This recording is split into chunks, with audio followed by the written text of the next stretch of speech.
Guys നമ്മളിത് തറവാട്ടമ്പലത്തിലൊക്കെ പോകാൻ വേണ്ടിയിട്ട് ഇറങ്ങിയതാണ് കേട്ടോ.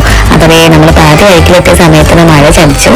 അതുകൊണ്ട് ഇതേ നമ്മളിവിടെ കയറി നിൽക്കാന്ന് കരുതി. നല്ല സ്ട്രോങ്ങിലായിരുന്നു മഴ പെയ്തുകൊണ്ടിരുന്നത്. അപ്പം കുറച്ചൊന്ന് കുറഞ്ഞതിന് ശേഷം ഇറങ്ങാന്ന് കരുതിയിട്ടാണ്. അങ്ങനെയാണെങ്കിൽ നമ്മളിവിടെ എത്തി കേട്ടോ. ഇത് വന്നിട്ട് പയ്യാനക്കലുള്ള ഒരു കാവാണ് കേട്ടോ. അതാണ് നമ്മുടെ തറവാട്ടമ്പലമായിട്ട് വരുന്നത്. ഇത് നമ്മുടെ തറവാട്ടമ്പലമാണെങ്കിൽ കൂടി ഞാനിതുവരെ ഇവിടെ ഉത്സവത്തിന് വന്നിട്ടില്ല കേട്ടോ. ഒരുപാട് ആഗ്രഹിക്കാറുണ്ട്, പക്ഷെ എത്തിപ്പെട്ടിട്ടില്ല. അപ്പോൾ ഇത് നമ്മളതിന് തൊഴുതിറങ്ങി. പിന്നെ നമ്മൾ നേരെ പോയത് വേറൊരു അമ്പലം കൂടെ ഉണ്ട് കേട്ടോ, ഇതിനോട് തൊട്ടിട്ട്. അപ്പം അതും നമ്മൾ തറവാട്ട് കാവായിട്ട് തന്നെയാണ് വരുന്നത്. അപ്പം അവിടെ കൂടെ കയറി തൊഴാണ് പോയത്.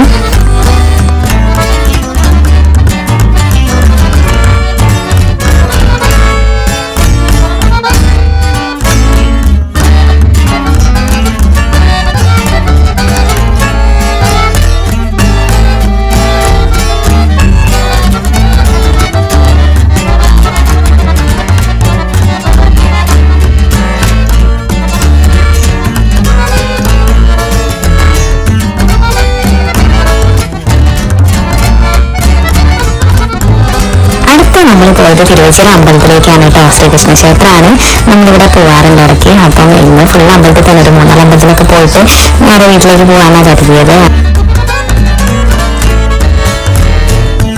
ഈ ഒരു അമ്പലം എനിക്ക് വളരെ സ്പെഷ്യലാണ് കേട്ടോ. എന്താ വെച്ചാൽ ഈ ഒരു അമ്പലത്തിന്റെ അടുത്ത് എൻ്റെ ഒരു ഫ്രണ്ടിന്റെ വീടുണ്ട്. അപ്പൊ നമ്മൾ രണ്ടാളും ഇവിടെ അമ്പലത്തിൽ അന്നദാനമുണ്ടെങ്കിലും അല്ലെങ്കിൽ രാവിലെ തൊഴാനായിട്ടാണെങ്കിലും അങ്ങനെ നമ്മൾ ഇടയ്ക്കിടയ്ക്ക് വരാറുണ്ട് കേട്ടോ. പണ്ട് സ്കൂളിൽ പഠിക്കുന്ന സമയത്ത്. പിന്നെ കുറെ പേരായിട്ട് ഇപ്പോൾ വരാറില്ല. ഇപ്പോൾ ഇത് അമ്മയുടെ കൂടെ വന്നതാണ്. അപ്പൊ നമ്മളിത് തൊഴുത് ഇറങ്ങാൻ നിൽക്കുകയാണ്. നമ്മളിത് ഇറങ്ങാൻ നിൽക്കുന്ന സമയത്ത് അടിപൊളി പാൽപ്പായസം കിട്ടി കേട്ടോ. സാധാരണ ഈ ഒരു ടൈമിൽ നട അടയ്ക്കുന്ന ടൈമിൽ ഇവിടെ കൊടുക്കാറുണ്ട്. അതുകൊണ്ട് നമുക്ക് കിട്ടിയതാണ്. അപ്പൊ നമ്മൾ കഴിച്ചു. അടിപൊളിയാണ്. അപ്പൊ അതിനുശേഷം നമ്മൾ അവിടെ നിന്ന് ഇറങ്ങി നേരെ പിന്നെ വീട്ടിലേക്കാണ് പോയത്.